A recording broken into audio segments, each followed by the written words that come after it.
Hello everyone, my name is Hakeem and I welcome you all in the lecture series of class 10th physics. कल की video में हमने देखा reflection of light, उसकी definition देखी, कुछ पॉइंट्स हमने पढ़े उसके रिलेटेड और कुछ टर्म्स भी पढ़ी थी रिफ्लेक्शन ऑफ लाइट के रिलेटेड। ठीक है, आगे हमने चलना है आज, और आज का जो टॉपिक है ना वो लॉज ऑफ रिफ्लेक्शन है। लॉज ऑफ रिफ्लेक्शन के चांसेस हैं बहुत ज़्यादा एग्जाम में आने के। ठीक है, आपको अच्छे से याद रखने हैं। जो भी इंसिडेंट रे, या हम कहते हैं कि जो भी रे सोर्स से आती है ना, वो लॉज ऑफ रिफ्लेक्शन को ओबे करती है। ठीक है, लॉज ऑफ रिफ्लेक्शन को ओबे करती है। ठीक है, सबसे पहला जो लॉ है ना, सबसे पहला लॉ जो है वो क्या बोलता है, the incident ray reflected ray and normal to the reflecting surface at the incident point all lie in the same plane. देखिए इसमें क्या कहना चाह रहा है। पहले लॉ में हम इस डायग्राम की मदद से पहला लॉ सीखेंगे कि जो इंसिडेंट रे है, रिफ्लेक्टेड रे हैं और नॉर्मल हैं, ये एक ही प्लेन में लाई करते हैं। देखिए अगर मैं इसको ऐसे बनाऊंगा पेपर पे, अगर आप बनाओगे ना इसको, तो आप ऐसे बनाओगे, ठीक है, ऐसे और ऐसे, तो ये एक ही प्लेन में लाई करता है। यही बोलता है कि जो इंसिडेंट रे है, रिफ्लेक्टेड रे है और नॉर्मल है, वो एक ही प्लेन में लाई करता है। ठीक है, आगे चलते हैं। दूसरा लॉ क्या कहता है, the angle of reflection is equal to the angle of incidence. फिर से डायग्राम पे चलते हैं। अब दूसरे लॉ में क्या कहते हैं, जो एंगल ऑफ इंसिडेंस है वो किसके बराबर है, एंगल ऑफ रिफ्लेक्शन के। ठीक है, दूसरा लॉ क्या कहता है कि angle of incidence is equal to angle of reflection. ठीक है, याद रखना है आपने। आगे चलते हैं। अ रे ऑफ लाइट, अब देखिए यहाँ पे नोट, यहाँ पे कुछ पॉइंट्स हैं जो आपको नोट में, ऐसे पॉइंट्स होते हैं जो आपको याद रखने पड़ते हैं, बहुत इंपॉर्टेंट पॉइंट्स होते हैं वो। ठीक है, सबसे पहला क्या लिखा है यहाँ पे, a ray of light striking the surface normally retraces its path. मतलब क्या है, देखिए अगर मैंने यहाँ पे एक प्लान मिरर बनाया, ठीक है, अरे एक प्लान मिरर बनाया मैंने, यहाँ से आई एक रे, ठीक है, वो पड़ी इस मिरर को नॉर्मल पे, यानी कि परपेंडिकुलर पड़ी 90 डिग्री पे। ठीक है, वो क्या करती है, वो उसी पाथ में फिर वापस चली जाती है, यानी कि वो अपनी पाथ जो है ना फिर से रिटेन करती है, जिस पाथ से वो आती है ना उसी पाथ से फिर वो वापस जाती है। ठीक है, नेक्स्ट पॉइंट क्या है, laws of reflection are also obeyed when light is reflected from the spherical or curved surfaces. In other words, laws of reflection holds good for all types of mirrors. देखें, हमें आगे पढ़ना है spherical mirror, जिसमें हमने concave और convex mirror पढ़ना है। ठीक है, कि ये पॉइंट क्या कहना चाह रहा है कि जो लॉज ऑफ रिफ्लेक्शन है ना, जो ये दो लॉज है ऊपर वाले जो हमने पढ़े, एक तो ये वाला और दूसरा ये वाला, कहते हैं कि ये जो दो लॉज है ये ओबे होते हैं इन कर्व्ड सरफेसेस पे भी।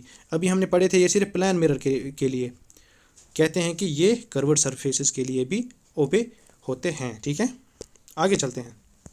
अब कुछ टर्म्स हैं। हाँ, अब हमें यही स्फेरिकल जो है ना, मैंने अभी बोला स्फेरिकल और कर्व्ड मिरर्स पढ़ने, या स्फेरिकल या कर्व्ड सरफेसेस पढ़ने। ठीक है, सबसे पहले आता है concave mirror. A spherical mirror whose outer surface is silvered and the inner surface acts as reflecting surface is known as concave mirror. Concave में क्या कहते हैं कि कनकेव मिरर वो मिरर होता है जिसमें इनर साइड, यानी कि इनर साइड ये है, इसकी इनर साइड ये क्या है, रिफ्लेक्टिंग सरफेस, अगर इस पर रेज आएंगी तो वो रिफ्लेक्ट हो जाएंगी। ठीक है, और जो इसकी आउटर सरफेस है वो क्या है, सिल्वर्ड, मतलब वहाँ से रिफ्लेक्शन कुछ नहीं होती है। ठीक है, आगे चलते हैं। अब यहाँ पे कन्वेक्स मिरर है, aspect mirror whose outer surface acts as reflecting. देखो मैं इसको अब ज़्यादा नहीं पढ़ूंगा, उसी के हिसाब से देखो यहाँ पे क्या थी, यहाँ पे थी इनर सरफेस रिफ्लेक्टिंग, यहाँ पे है outer surface reflecting. Outer surface reflecting और इनर सरफेस जो है वो क्या है, वो सिल्वर्ड है। The spherical mirror whose outer surface acts as reflecting surface whose outer surface acts as reflecting surface and the inner surface is silvered is known as convex mirror. ठीक है, उसको क्या बोलते हैं हम, कन्वेक्स मिरर। आगे चलते हैं।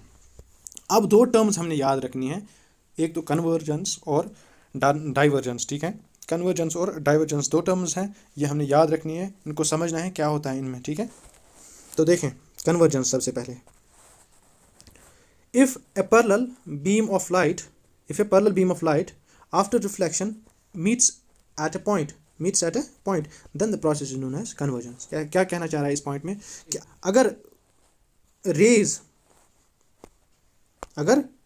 जो आती है सोर्स से, किसी भी सोर्स से, वो पड़ती है एक रिफ्लेक्टिंग सरफेस पे और फिर वो होती है एक ही जगह पे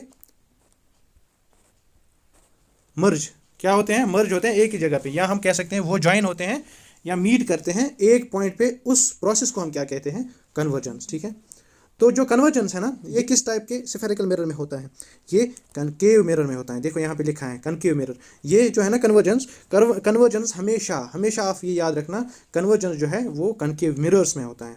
दूसरा पॉइंट क्या है, the reflected beam is known as convergent beam.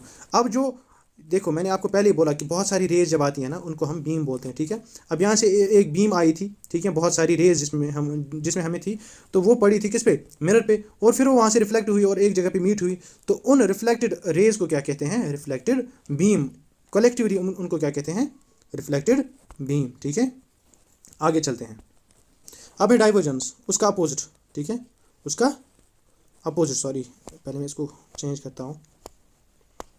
हाँ, divergence. If a parallel beam of light after reflection diverges or separates out and appears to come from a point, then the process is known as divergence. देखो अब यहाँ पे हमारे पास ये है यहाँ पे इसका जो है ना इनर साइड, वो क्या है, सिलीवर्ड कन्वेक्स मिरर में होता है ना। ठीक है, तो कहते हैं कि अगर कुछ ये जो है ना ये रे 1 2 3, हाँ ये भी है 4 5, ठीक है, ये जो रेज है ना, कहते हैं कि जब ये किसी सरफेस पे पड़ती हैं और फिर वहाँ से ये क्या होती है, सेपरेट आउट या डाइवर्ज होती है, मतलब ये एक ही जगह पे मीट नहीं करती हैं जैसे कन्वर्जेंस में होता था, तो उस प्रोसेस को हम क्या कहते हैं। हाँ, और एक बात इसके अलावा, जब डाइवर्ज होती है ना इन पाथ्स पे, तो ये लगता है कि ये किसी पॉइंट्स पे मीट करती हैं, ठीक है, या करेंगी किसी पॉइंट पे मीट, उस प्रोसेस को हम क्या कहते हैं, divergence. The reflected beam is known as divergent beam of light. Sorry, पिछले वाले में थोड़ा सा कंफ्यूजन हुआ था। The reflected beam is known as, जो हाँ कन्वर्जेंस में जो रिफ्लेक्टेड बीम होती है ना, जो रिफ्लेक्टेड बीम होती है, बहुत सारी रेज होती हैं, उनको हम बोलते हैं कन्वर्जेंट बीम। इसी तरह जो रिफ्लेक्टेड बीम होती है किसमें जो रिफ्लेक्टेड बीम होती है डाइवर्जेंस में, उसको हम कहते हैं डाइवर्जेंट बीम ऑफ लाइट। ठीक है, आगे चलते हैं। अब कुछ टर्म्स हैं स्फेरिकल मिरर के रिलेटेड जो हमने पढ़नी है, जो बहुत ज़रूरी भी है। ठीक है, ये आपको याद रखने हैं। ठीक है, क्योंकि इससे आपको आगे जाके फिर आसानी होगी। तो सबसे पहला है सेंटर ऑफ कर्वेचर।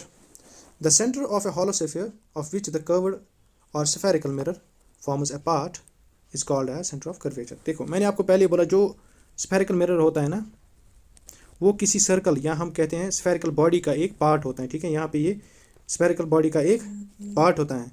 ठीक है, हॉलो स्फीयर हम कह सकते हैं। देखो यहाँ पे हॉलो स्फीयर आया ना, तो ये हॉलो स्फीयर का एक पार्ट होता है जिससे क्या होती है, रिफ्लेक्शन होती है। अब क्या कहता है सेंटर ऑफ कर्वेचर, वो सेंटर उस हॉलो स्फीयर का, ठीक है, वो सेंटर इस हॉलो स्फीयर का जिसका क्या होता है, जिसका ये स्फेरिकल मिरर है ना, जिसका स्फेरिकल मिरर पार्ट होता है, उस हॉलो सर्कल का सेंटर क्या कहलाता है, सेंटर ऑफ कर्वेचर। फिर से एक बार बताता हूँ, किसी प्लान पेज पे हम इसको डिस्कस करेंगे। ठीक है, एक हॉलो स्फीयर है, ठीक है, कहते हैं कि जो स्फेरिकल मिरर्स होते हैं ना, वो इसका पार्ट होते हैं, किसका, इस हॉलो स्फीयर का पार्ट होते हैं वो। ठीक है, अब मैं यहाँ पे बनाऊंगा स्फेरिकल मिरर, ये है स्फेरिकल, अगर इतना स्फेरिकल मिरर है तो ये इस पूरे क्या है, इस पूरे हॉलो स्फीयर का एक पार्ट है, छोटा सा पार्ट है। तो इस पूरे हॉलो स्फीयर का जो सेंटर होता है वो सेंटर ऑफ कर्वेचर कहलाता है, किसका, स्फेरिकल मिरर का। ठीक है, आगे चलते हैं। दूसरा क्या है, रेडियस ऑफ कर्वेचर। वही बात है, फिर से हमने कंसिडर किया हॉलो स्फीयर। ठीक है, अब इसी हॉलो स्फीयर का जो सेंटर होता है ना, वो किसका बन जाता है, वो सेंटर बन जाता है, सेंटर ऑफ कर्वेचर बन जाता है किसका, स्फेरिकल मिरर का। ठीक है, अब उसी स्फेरिकल मिरर से जो डिस्टेंस बन जाती है सेंटर ऑफ कर्वेचर से, ठीक है, सेंटर ऑफ कर्वेचर से, उसको क्या कहते हैं हम, रेडियस ऑफ कर्वेचर। ठीक है, the radius of a hollow sphere of which the spherical mirror forms a part is called as radius of curvature. वही रेडियस, ठीक है, उस हॉलो स्फीयर की जो रेडियस होगी ना, वही रेडियस किसकी होती है, स्फेरिकल मिरर की, और उसी को हम कहते हैं रेडियस ऑफ कर्वेचर। हाँ, एक बात और, जो ये है ना सेंटर ऑफ कर्वेचर को डिनोट करते हैं कैपिटल सी से, और इसको डिनोट करते हैं कैपिटल आर से, रेडियस ऑफ कर्वेचर को। नेक्स्ट क्या है, pole. The mid point of spherical mirror is called as it is pole. ठीक है, जो स्फेरिकल मिरर होता है ना, इसका मिड पॉइंट यानी कि ये वाला पॉइंट, इसका मिड पॉइंट, इसको क्या कहते हैं हम, पोल। पी से इसको डिनोट करते हैं, कैपिटल पी से, ठीक है। आगे चलते हैं। अपर्चर क्या होता है, देखो अब हमने कोई किसी हॉलो स्फीयर का थोड़ा सा पार्ट लिया जिसको हमने बोला स्फेरिकल मिरर, ठीक है। अब इनके बीच में जो ये डिस्टेंस होती है ना, ठीक है, अगर इसको हम ए रखेंगे और इसको बी, तो इसको कहते हैं अपर्चर। इसको क्या कहते हैं, aperture. And aperture of a mirror और लेंस, या ये जो अपर्चर टर्म है ना, ये लेंस में भी यूज़ होती हैं, वो हम लेटर देखेंगे, फिलहाल हम देखेंगे मिरर का ही। And aperture of a mirror is a point from which the reflection of the light actually happens. देखो यही वाला जो पार्ट होता है ना, जो हमने कंसिडर किया है, रुको एक मिनट, ये जो पोर्शन है ना, ये इसी से रिफ्लेक्शन होती है, और इन दो के बीच में जो ये डिफरेंस होती है ना, इसको बोलते हैं अपर्चर, ठीक है। नेक्स्ट चलते हैं। Principal axis, a line joining center of curvature, the pole and the pole of a spherical mirror and extends on either sides is called as principal axis। अब वो एक्सीज जो ज्वाइन करती है principal पोल को, या पोल को और सेंटर ऑफ कर्वेचर को, उसको क्या कहते हैं हम, ये वाली लाइन है ये, उसको हम कहते हैं प्रिंसिपल एक्सीज। इसको यहाँ पे लिखा भी है प्रिंसिपल एक्सीज, ठीक है। आगे चलते हैं। Principal focus, a point on the principal axis of a spherical mirror where the rays of a light parallel to the principal axis meet or appear to meet after the reflection is known as from the spherical mirror is called as principal focus। it is denoted by capital F, ठीक है। देखो हमें एक beam आता है, ये है principal axis, ठीक है। अब बोलते हैं कि वो रेज जो पैरेलल आती है किसके, इसी प्रिंसिपल एक्सिस के पैरेलल आती हैं और फिर फॉल करती है किस पे, मिरर पे, स्फेरिकल मिरर पे, और जहाँ पे वो मिलती है वो पॉइंट, वो एक ही जगह पे मिलती हैं, उस पॉइंट को क्या कहते हैं हम, फोकस। उस पॉइंट को क्या कहते हैं, फोकस, या प्रिंसिपल फोकस। ये एफ से डिनोट किया है यहाँ पे, ये होता है प्रिंसिपल फोकस। जब पैरेलल आती है ना लाइट रेज, तो वो एक ही जगह पे मीट होती है, उसको कहते हैं हम, उस पॉइंट को क्या कहते हैं, प्रिंसिपल फोकस। ऐसे ही कन्वेक्स मिरर में भी जैसे अपीयर होते हैं, यानी कि जैसे हमें लगता है कि ये किसी पॉइंट से आई हुई है, जब ये रिफ्लेक्ट होती है किससे, जब ये रिफ्लेक्ट होती है मिरर से, और हमें लगता है कि ये किसी पॉइंट से आई है, जब ये कन्वेक्स मिरर से रिफ्लेक्ट होती है, तो उस पॉइंट को भी हम क्या कहते हैं, प्रिंसिपल फोकस। अब आगे क्या है, फोकल लेंथ, लास्ट टर्म है। Focal length, the distance between the pole and principal focus of a spherical mirror is called as focal length of the mirror. अब जो ये प्रिंसिपल पोल है ना, ये वाला, रुको पहले मैं इसको रब करता हूँ, ये दोनों मिरर्स में सेम ही है, ठीक है। एक तो ये पोल, ये क्या है यहाँ पे, पोल और फोकस के बीच में जो डिस्टेंस है ना, इसको क्या कहते हैं हम, इसको हम कहते हैं फोकल लेंथ, इसको स्मॉल एफ से डिनोट करते हैं, ठीक है। तो ये था आज का लेक्चर। अब हम नेक्स्ट लेक्चर में मिलेंगे, तब तक के लिए have a great time and good bye, take care.